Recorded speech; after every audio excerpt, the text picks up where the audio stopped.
bastı gidin yolum, kaldım kıyran dünyada.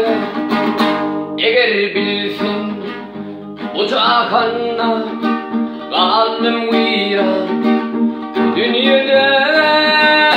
Sen sebepli boşap kaldı, bile gelir yerlerimi varin varin.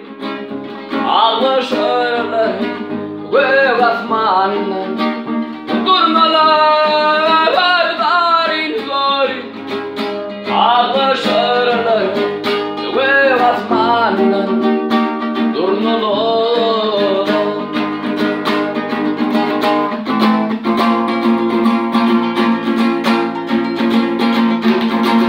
Sen gittin aydına karaman, dökülürsün var zaman.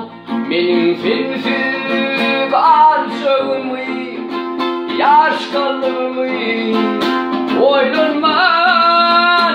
Sen sebepli boşap kaldı, bile gelir yerlerimi varin varin. Ağlaşırlar gök asmandan, durmalar varin varin.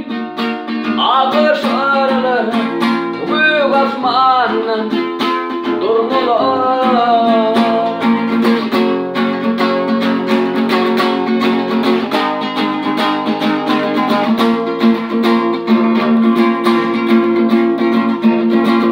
Oturupdum senin bilen edip fücü arzular, başın eğer cemalına çınar boylu derekler.